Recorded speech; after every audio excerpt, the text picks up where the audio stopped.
안녕하십니까. 모델리스트 최원우입니다. 오늘은 의류산업 사양길을 막으려면 이런 제목으로 여러분과 잠시 이야기를 하고자 합니다.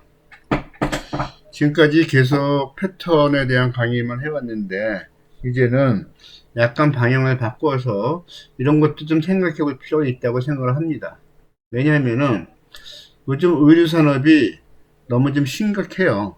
다들 뭐 사양산업이다 사양산업이다 해왔지만은 지금은 너무 심각해서 브랜드들이 사업을 접는 경우도 상당히 많고, 또 의류학과에서는 패션 디자인 학과를 아예 없애버리는 그런 상황도 많이 생깁니다.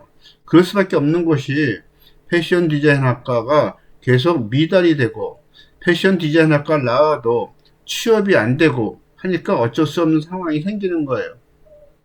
그렇다면은 의류 산업의 사양길을 막으려면 과연 어떻게 해야 될 것인가 좀 생각을 해 보았습니다. 자, 그러면은 과연 의류 산업의 과거는 어땠는지 한번 좀 들여다볼 필요가 있습니다. 자, 의류 산업에 대해서 역사를 길게 얘기하자면 한이 없기 때문에 간단하게만 추려서 이야기를 좀 해보겠습니다. 일단 우리나라 의류 산업은 크게 셋으로 나눠볼 수가 있어요. 구로동 수출 봉제 산업, 즉 구로동의 수출 봉제, 즉 지금으로 치면은 우리나라가 지금 베트남이나 중국에서 옷을 만들어 오듯이 이 시대는 일본이나 미국이나 이런 외국 옷들을 구로동에서 만들어서 수출을 하는 그런 시대였었습니다. 그래서 이 산업을 통해서 우리나라가 많은 외화들을 벌어들이고 했었죠. 굉장히 중요한 산업 중에 하나였었습니다. 그리고 우리 산업의 가장 큰 축이었다고도 볼 수가 있어요. 이러한 수출 봉제 산업이 그 대표적인 곳이 구로동 수출단지고요. 그 다음에 우리나라의 내수 시장은 어디서 감당을 했느냐? 내수 시장은 대개 창신동과 회원동. 창신동에서 주로 제품들을 만들어서 동대문 시장을 통해서 전국에 팔려나왔습니다. 또 남대문 시장에서 판매하는 물건들은 대부분 만리동이나 회원동에서 만들어서 남대문을 통해서 팔려나갔어요. 이때는 주로 그 새벽 시장이라고 있었습니다. 그래서 지방에 있는 양품점이라고 있었죠. 양품점에서 도매업자들이 새벽에 와서 동대문 시장이나 남대문 시장에서 물건을 떠가요. 떠가면은 떠가기 때문에 그 떠가게 하기 위해서 창신동에서 만들어서 밤에 동대문을 배달합니다. 그러면 새벽에 판매되는 그런 시장이었었던 거예요. 남대문 역시 마찬가지고요. 그런 시장이 있었고, 일단 내수 시장에서는 이제 중상류층이나 중상류층이나 아니면 꼭 필요한 사람들을 통해서 위에서 있는 시장이 있었어요. 즉 맞춤 시장입니다. 그래서 주로 중상류층에서 또는 어떠한 그 예복이나 이런 꼭 필요한 옷을 입을 때는 이렇게 맞춤으로 맞춰서 입었었죠. 저는 명동에서 맞춰 입고 충무에서 맞춰 입고 종로에서 맞춰 입고, 그 중에서 이때는 명동 이쪽이 가장 뭐랄까 셌다고 해서 그랬죠. 그때 당시에 명동의 가격도 비싸고 또 기술자들도 가장 고급 기술자가 있었죠. 그래서 명동에서 일하는 사람들을 명동 기술자 이렇게 얘기했었습니다. 그 다음에 충무로 근데 충무로가 그때 굉장히 화려했었습니다. 지금보다 더.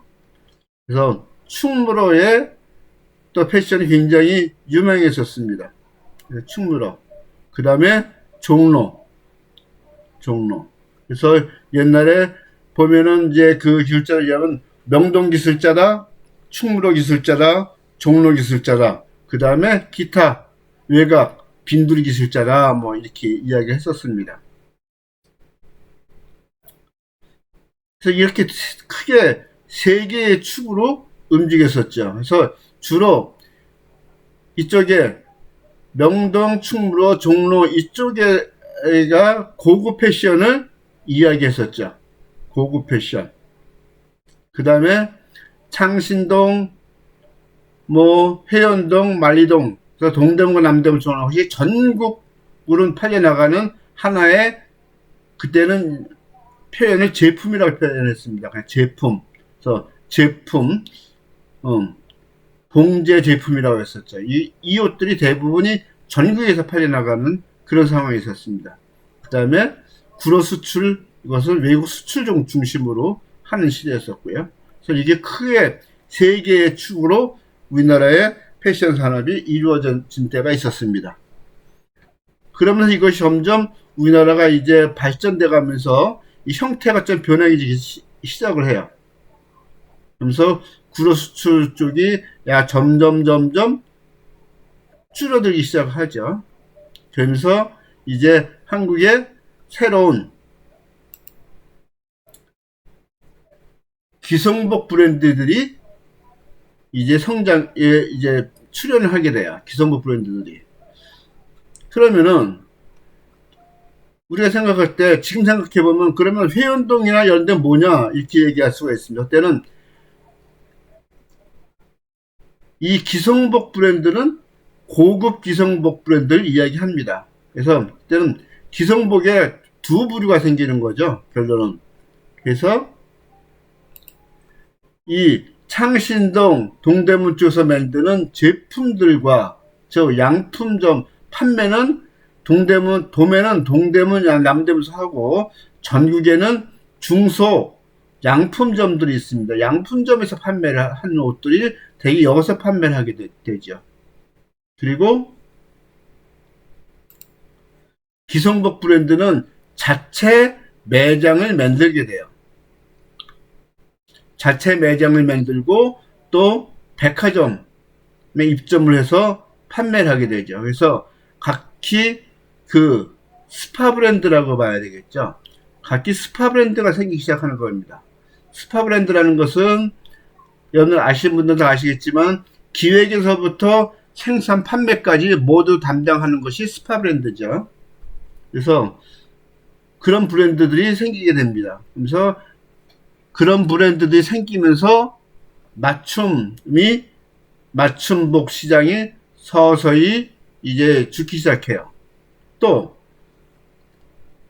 맞춤복 시장에서 있던 맞춤복 시장인들도 점점 이제 기성복으로 변환을 하게 됩니다.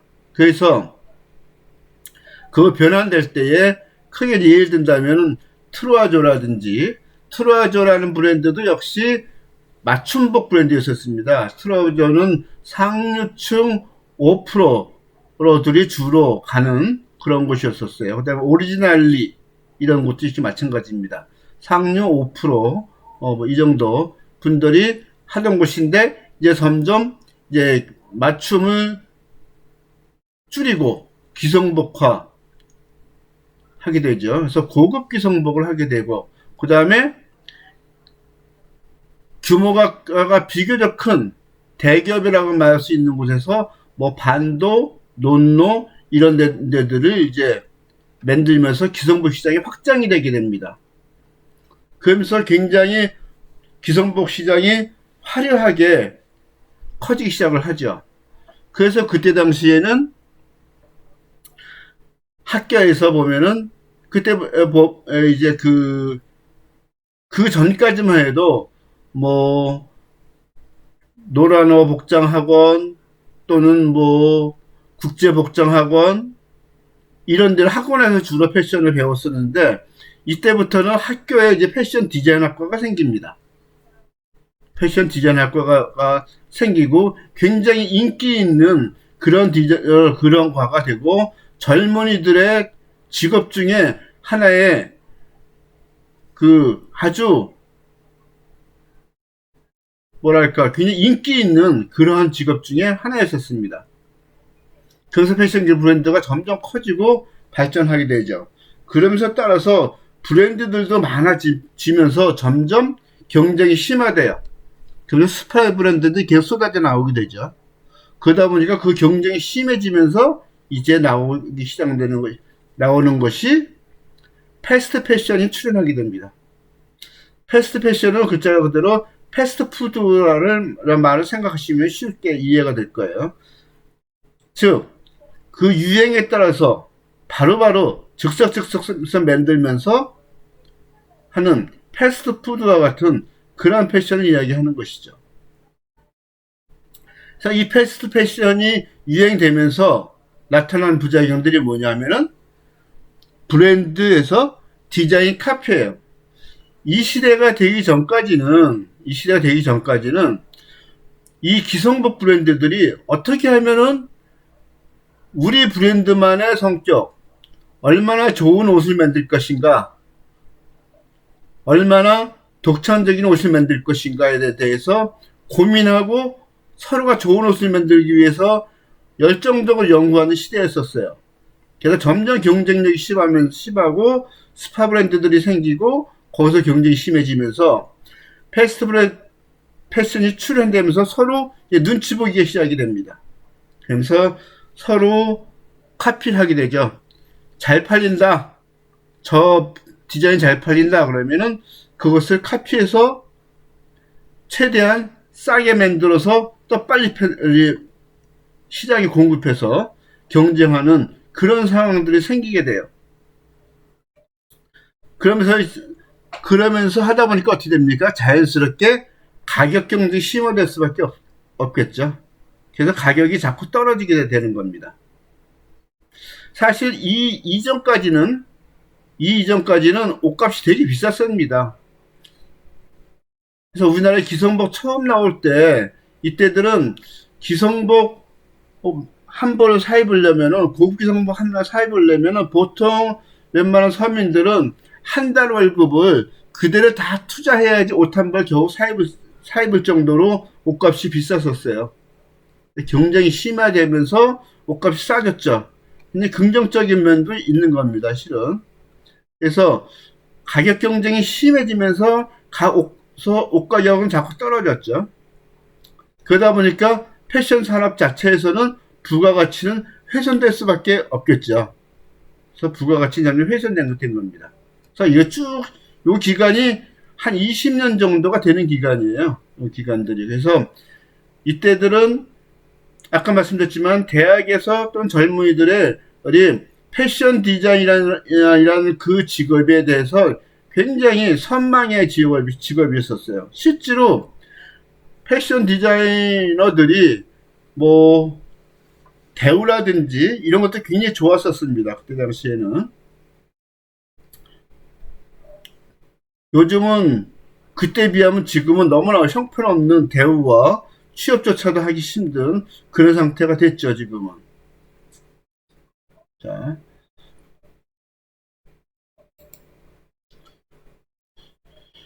그래서 그런 봉제 산업에는 이면이 있어요. 그 이면을 잠시 들여다보겠습니다. 그래서 아까 말씀드렸듯이 패션 디자인은 첨단의 부가가치 산업이며 의류 산업의 리더라는 생각이 팽배해졌죠. 그러면서 각 대학마다 패션 디자인과가 생기고 패션 디자이너가 되겠다는 사람들이 굉장히 많이 늘어났습니다. 반면에 옷을 만드는 창신동 또는 공장 이런 데서 만드는 옷을 만드는 봉제 기술자들은 공돌이다, 공순이다라고 폄하하는 그런 일들이 굉장히 많았습니다. 물론 옛날에 우리나라에 싹바느질이라는 게 있었죠. 그런 생각이 있기 때문에 더 아마 그런 부작용이 더 많아졌을 거라고도 생각이 돼요. 어쨌든 그러다 보니까 회사 내에서도 기획직과 생산직의 차별화가 굉장히 많이 있었습니다. 그래서 패션 디자인부터 시작해가지고서 패턴사까지는 월급이 굉장히 높았었습니다. 그리고 미싱사부터 해서 그 생산직에 있는 분들은 월급이 되게 작았었어요. 그런 차이가 많이 났었습니다.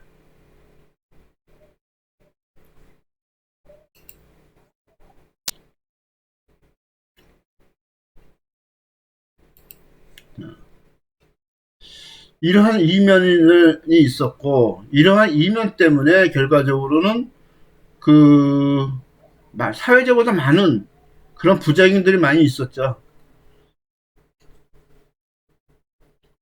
그래서 봉제인들이 어떤 그러한 이러한 공돌이 공순한 폄하 이런 것 때문에 스트레스도 많이 받고, 또 기타 봉제 공장 같은 경우도 많이 이런 것 때문에 참 어려운 점들이 많이 있었어요. 그 시대 보면은 뭐 동대문 이런 데 보면 봉제 공장들이 있었죠. 거기에 봉제하는 기술자들이, 근데 지금 이제 돌이켜 보면 그래요. 그때 그 봉제 공장 하시는 분들, 지금은 치면 소상공인입니다.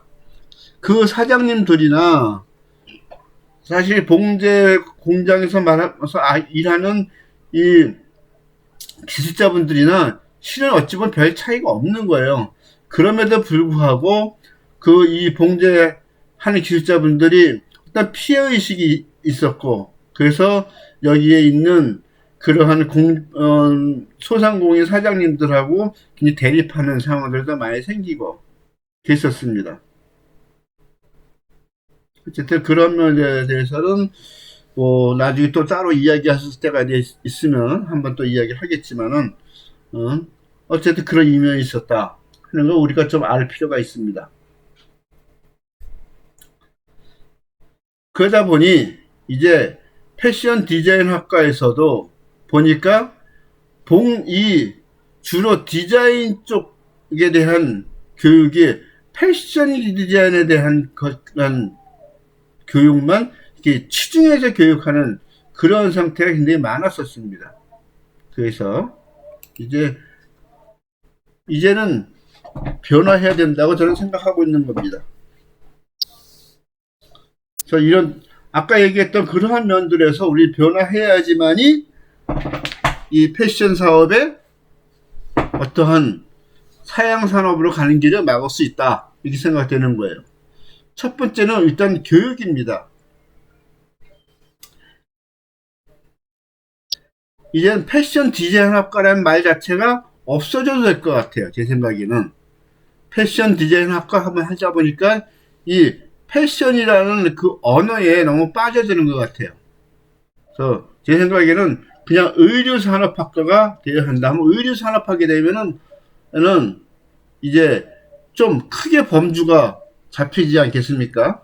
그래서 크게 얘기하면 맨 앞에는 섬유 산업이 되겠죠. 섬유 산업 내에 의류 산업이 들어가게 하고, 의류 산업 내에는 여러 가지 복종으로 펼쳐지게 됩니다. 그래서 정장, 뭐 내지는 캐주얼, 그 다음에 골프웨어, 스포츠웨어, 그 다음에 뭐 여러 가지 복종들이 있겠죠. 그 다음에 그 복종들이 있으면서 또 가격도 또 고급, 중급, 그 다음에 저급, 그 다음에 생산도 내수, 그 다음에 수출, 여러 가지 부류가 있을 거예요.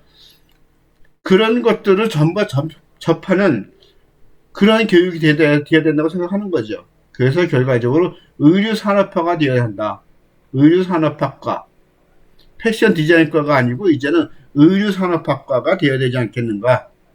그래서 그 안에서는 뭐 디자인, 그 다음에 기획, 설계, 생산, 마케팅 등등 균형 있는 교육이 필요해요. 그래서 각자들 디자이너 할 사람은 디자이너 하고, 기획적이게 할 사람은 기획적으로, MD 할 사람은 MD, 그 다음에 뭐 패턴 할 사람은 패턴, 생산할 사람은 생산, 그 다음에 영업할 사람은 영업, 이렇게 다 펼쳐나갈 수 있는 그런 과가 돼야 되지 않겠는가, 이렇게 보는 거죠. 패션 디자이너가 나오면 의뢰 디자이너가 된다, 이러한 개념은 좀 잘못된 개념이 아닌가 생각을 해요.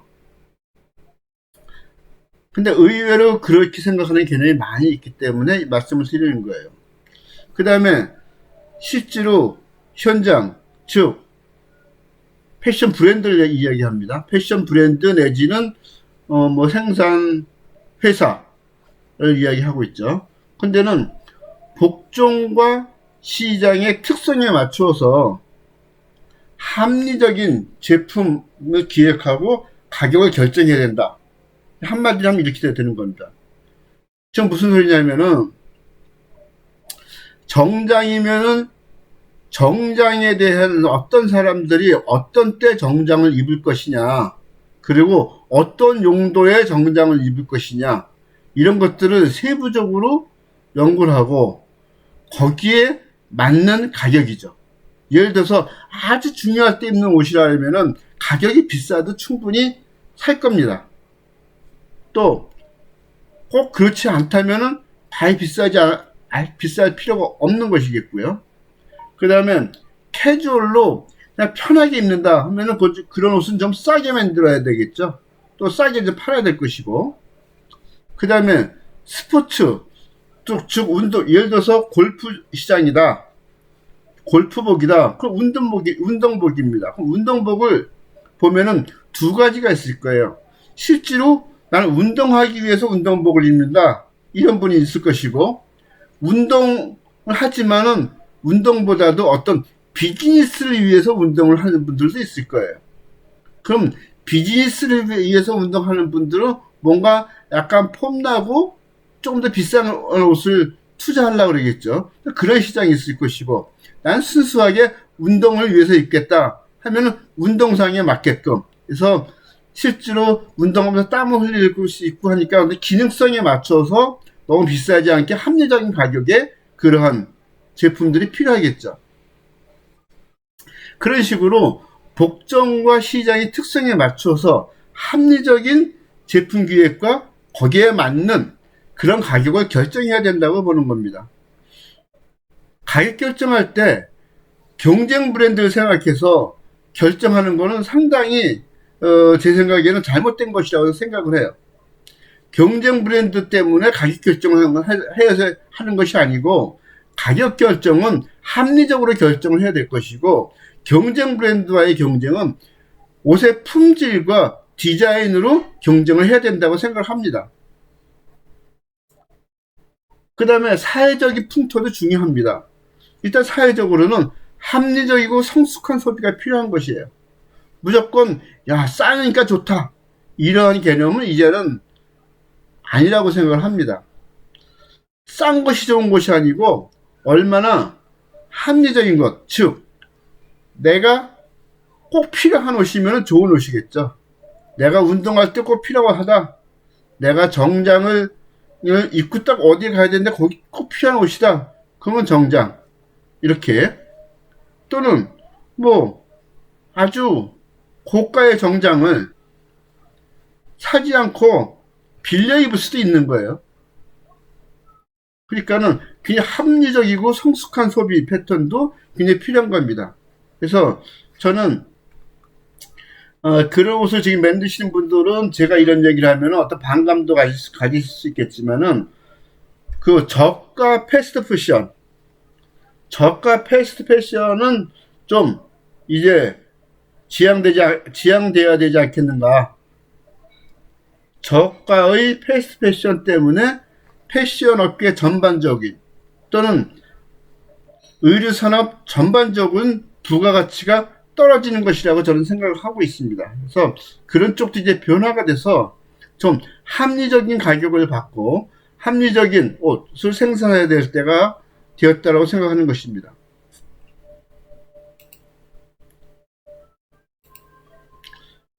제가 오늘 준비한 거는 여기까지인데 여러분들도 충분하게 생각을 해 보시길 바랍니다. 또 제가 지금 이 덧붙여서 이야기하는 것은 제가 여러분들한테 현재 지금 패턴을 교육을 하면서 여러분들이 가급적이면은 그냥 쑥 훑어보는 걸로 하는 것보다는 직접 여러분들이 제가 지금 이 강의한 대로 내가 어떤 옷을 어떤 복종을 만들 것이냐를 생각해보고 거기에 맞게끔 여러분들이 패턴을 제작해서 직접 옷을 만들어서 입어보면은 굉장히 여러분들한테 도움이 되고, 또 그런 옷들은 여러분들의 삶에도 굉장히 그렇던 만족도가 있는 그런 옷이 될 거라고 생각을 합니다. 그렇기 때문에 지금 이러한 말씀들을 드렸고, 지금 약간 좀 두서없는 것 같기도 하지만 제가 일단은 꼭 중요한 얘기들은 좀 말씀을 좀 드렸습니다. 그러니까는 여러분이 한 번 더 천천히 한 번 좀 더 들어보시고, 그 다음에 제가 알려드리는 패턴도 여러분들이 직접 여러분들 사이즈에 대입을 해서 만들어 입어보고 한 시간을 가지면 굉장히 도움이 되리라고 생각을 합니다. 그럼 오늘은 여기까지 마치겠습니다. 수고하셨습니다.